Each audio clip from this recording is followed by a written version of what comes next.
Breaking news చూస్తున్నాం. AP వైపు అల్పపీడనం దూసుకొస్తోంది. దీనివల్ల వర్షాలు పడనున్నాయి. అయితే దీనికి సంబంధించిన డీటెయిల్స్ చూద్దాం. దీనివల్ల సముద్రం కూడా కొంత ముందుకి చొచ్చుకు వచ్చింది చూస్తున్నాము. అయితే ఏపీ వైపు కూడా బలపడిన అల్పపీడనం దూసుకొస్తోంది. అల్లకల్లోలంగా మారిపోయింది సముద్రం.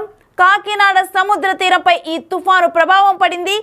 సముద్రంలో 50 మీటర్ల మేర కూడా భూభాగం కలిసిపోయింది. అయితే కోనపాపపేటలో రాత్రికి రాత్రే సముద్రంలో 20 ఇళ్ళు కలిసిపోయాయి. సముద్ర గర్భంలో 20 ఇళ్ళు కలిసిపోయాయి కోనపాపపేటలో. అయితే నిన్న సాయంత్రం నుంచి కూడా ఇల్లు చెట్లు వీటన్నిటిని కూడా కూల్చేస్తూ అలలు ముందుకొచ్చేసాయి. ఇక రక్షణ కూడా నిర్మించాలని చెప్పి మత్స్యకారులు ఇప్పుడు కాదు, ఇక్కడ రక్షణ కూడా నిర్మించాలని మత్స్యకారులు ఎప్పటి నుంచో కూడా డిమాండ్ చేస్తూ ఉన్నారు. అయితే విశాఖ తీరంలో కూడా భారీగా సముద్ర తీరం కోతకు గురైంది. వారంలో 70 మీటర్లు ముందుకొచ్చింది సముద్రం. సో చూస్తున్నాము, అల్పపీడన ప్రభావం అనేది ఏపీలో క్లియర్గా కనిపిస్తుంది. సముద్రం అల్లకల్లోలంగా మారింది. ఇటు బీచ్లో మనం విశాఖ తీరంలో చూసినా కానీ, మరోవైపు కోనపాపపేటలో చూసినా కానీ ఈ రెండు ప్రాంతాల్లో కూడా సముద్రం ముందుకు చొచ్చి వచ్చింది. ఇక నిన్న రాత్రికి రాత్రి 20 ఇళ్ళు కూడా సముద్ర గర్భంలో కలిసిపోయాయి. ఇల్లు చెట్లను కూడా అలలు కూల్చివేశాయి. మరి వీటికి సంబంధించిన డీటెయిల్స్ మా ప్రతినిధి రాజు అందిస్తున్నారు. విశాఖ బీచ్లో కోత మొదలైంది. ఆ కోత ఎంత దూరం వెళ్తుంది అనేది అర్థం కానటువంటి పరిస్థితి. గడిచినటువంటి వారం రోజుల నుంచి కూడా బీచ్ పరిసర ప్రాంతాలు మొత్తం అంతా కూడా కోతకు గురవుతున్నటువంటి పరిస్థితి అయితే ఉంది. ఇంచుమించుగా బీచ్ రోడ్డుకి 20 నుంచి 30 అడుగుల దూరం వరకు వస్తుంది. దీనికి తోడు ఇప్పుడు తీవ్ర అల్పపీడనం ఉన్నటువంటి నేపథ్యంలో సముద్రం అల్లకల్లోలంగా ఉంది.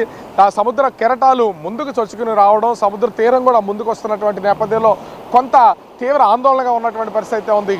బిగ్ టీవీలో గడిచినటువంటి 4 రోజులుగా కూడా దశల వారీగా అసలు బీచ్ కోత ఎంత నడుస్తుంది, ఏంటి, ఎంతవరకు ముందుకు వస్తుంది, ఏమేమి కోతకు గురవుతున్నాయి అనేది చూపించే ప్రయత్నం అయితే చేసాం. ఇప్పుడు ఒకసారి కనుక మనం చూస్తే ఇది మామూలుగా చూస్తే ఇప్పుడు 2014లో చంద్రబాబు కొత్త ఆంధ్రప్రదేశ్కి సంబంధించి అధికారంలోకి వచ్చినప్పుడు చూస్తున్నటువంటి ఈ కోకోనట్కి సంబంధించినటువంటి ఒక పార్క్ టైప్లో మొత్తం ఎంత కోకోనట్ ఎరీనాని ఏర్పాటు చేసినటువంటి పరిస్థితి ఉంది. ఇట్లాంటివి దాదాపుగా 6-7 ప్లేసెస్లో ఏర్పాటు చేశారు. ఇప్పుడు అంటే ఇంతకు ముందు వరకు మనకు కనిపిస్తుంది కదా, ఈ కొబ్బరి చెట్లన్నీ కూడా చాలా దగ్గరికి వచ్చేసింది. సముద్ర కెరటాలు అల్లకల్లోలంగా అవన్నింటినీ కూడా జియో ట్యాగ్ చేసినటువంటి బండరాళ్ళని, ఈ రాళ్ళన్నింటినీ కూడా ఏర్పాటు చేసినటువంటి ప్లేస్ కంటే ఒకవేళ సముద్రం కోతకు గురైనా కానీ అదంతా కూడా ఈ చెట్ల మీద పడకుండా, ఇసుక అనేది పోకుండా ఏర్పాటు చేసినటువంటి పరిస్థితి ఉంది. కానీ వీటన్నింటినీ దాటుకుని గడిచినటువంటి 3 రోజుల నుంచి, అది 3 రోజుల క్రితం మనం ఇదే ప్లేస్లో చూపించే ప్రయత్నం అయితే చేసాం. అప్పుడు దాదాపుగా 15 నుంచి 20 అడుగులు వెనకైతే సముద్రం ఉంది. ఇప్పుడు ఆ 20 అడుగులు కూడా ముందుకొచ్చి ఈ ప్రాంతం మొత్తాన్నంతటినీ కూడా ముంచే ప్రయత్నం అయితే చేస్తుంది. తెల్లవారేసరికి ఇంచుమించుగా మనం ఒకసారి చూస్తే ఇక్కడ ఉన్నటువంటి కొబ్బరి చెట్లు వాటి పొజిషన్ కానీ చూస్తే కంటిన్యూగా ఈ అలల తాకిడి ఎక్కువ అవుతున్నటువంటి నేపథ్యంలో అలలు మొత్తము ఇక్కడ ఉన్నటువంటి రాళ్లను జియో ట్యాగ్ చేసినటువంటి రాళ్లను దాటుకుని అవతల వైపుకి వెళ్తున్నటువంటి పరిస్థితి ఉంది. ఇసుక మొత్తాన్ని ఆ కోతకు గురి చేస్తున్నటువంటి నేపథ్యంలో మొదటి లైన్లో ఉన్నటువంటి కొబ్బరి చెట్లు మొత్తం కూడా రేపు ఉదయానికి ఖచ్చితంగా కూలిపోయే అవకాశం అయితే కనిపిస్తుంది. ఇంత స్థాయిలో ఆ కోతకు గురవుతుంది. దీనికి తోడు అంటే సముద్రం ఇప్పటికీ అల్లకల్లోలంగా ఉన్నటువంటి పరిస్థితి, సముద్రం ముందుకు వస్తున్నటువంటి పరిస్థితి అయితే కనిపిస్తుంది. దీనికి తోడు ఇప్పుడు ఆ తీవ్ర అల్పపీడనం ఉన్నటువంటి నేపథ్యం అయితే కనిపిస్తుంది. అల్పపీడనంలో నేపథ్యంలో వర్షాలు కూడా కురుస్తూ ఉన్నాయి. వర్షాలకి అదేవిధంగా సముద్ర అల్లల తాకిడికి మొత్తం ఇసుకంతా కూడా సముద్రం లోపలికి వెళ్ళిపోతున్నటువంటిది అయితే మనం విజువల్లో కూడా చూడొచ్చు. నిన్నటి వరకు ఈ రాళ్ల వరకు ఉన్నటువంటి ఇసుక మొత్తం అంతా కూడా తెల్లవారేసరికి పూర్తిగా ఆ సముద్రం లోపలికి వెళ్ళిపోయింది. చెట్లన్నిటికీ దగ్గరికి, ఈ కొబ్బరి చెట్లన్నీ దగ్గరికి వచ్చేసినటువంటి పరిస్థితి ఉంది. రేపు పొద్దునికి ఇవి ఉంటావో ఉండవో తెలియనటువంటిది అయితే కనిపిస్తుంది.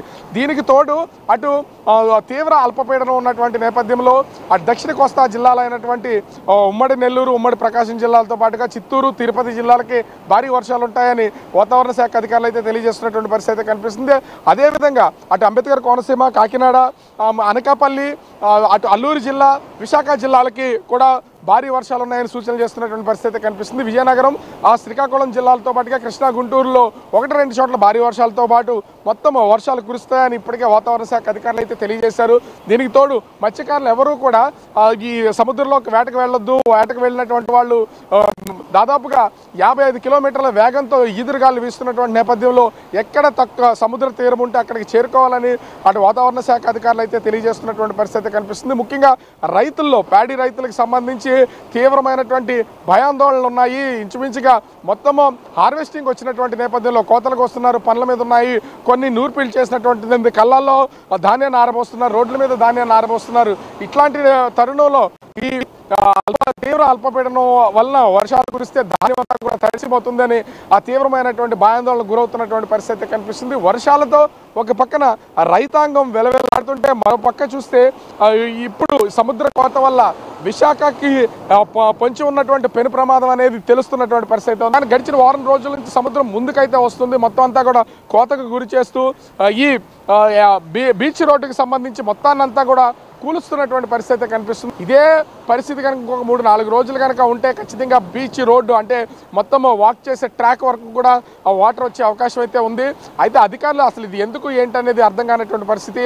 అయితే సహజంగా సముద్రం అనేది అటు నవంబర్, డిసెంబర్, జనవరి, ఫిబ్రవరి నెలల వరకు చాలా ప్రశాంతంగా ఉంటుంది, అలలు తాకిడి ఉండదు, లోపల కూడా చాలా చూడడానికి కూడా ప్రశాంతమైనటువంటి వాతావరణం కనిపిస్తుంది. కానీ ఇప్పుడు చూస్తే అల్లకల్లోలంగా ఉంది. ఈ నెలలో ఒక పక్కన ఆ తీవ్ర అల్పపీడనం ఉన్నటువంటి నేపథ్యం అయితే కనిపిస్తుంది. అల్పపీడనానికి సముద్రం అల్లకల్లోలంగా ఉంటుందని ఇప్పటికే అధికార యంత్రాంగం తెలియజేసింది. అయితే అల్పపీడనం లేనటి సమయంలో కూడా మొత్తం అంతా కూడా కోతకు గురవుతున్నటువంటి నేపథ్యంలో వైజాగ్ వాసులు కొంత ఆందోళన చెందాల్సినటువంటి పరిస్థితి ఉంది. ఒక పక్క నుంచి సముద్ర కోత వైజాగ్ ప్రజలు భయపడుతుంటే అటు అల్పపీడన నేపథ్యంలో సముద్ర తీర ప్రాంత జిల్లాలైనటువంటి శ్రీకాకుళం నుంచి నెల్లూరు వరకు ఉన్నటువంటి మొత్తం అంతా భారీ వర్షాలు కురిసే అవకాశం ఉంది. కొంత అప్రమత్తంగా ఉండాలని తెలియజేస్తున్నారు. ఓవరాల్గా చూస్తే అటు తుఫాను భయంతోనూ ఇటు సముద్ర కోత భయంతోనూ విశాఖ ప్రజలతో పాటుగా రాష్ట్రంలో ఉన్నటువంటి అన్ని జిల్లాలకు సంబంధించిన ప్రజలు ప్రస్తుతం భయాందోళనకు గురవుతున్నటువంటి పరిస్థితి కనిపిస్తోంది.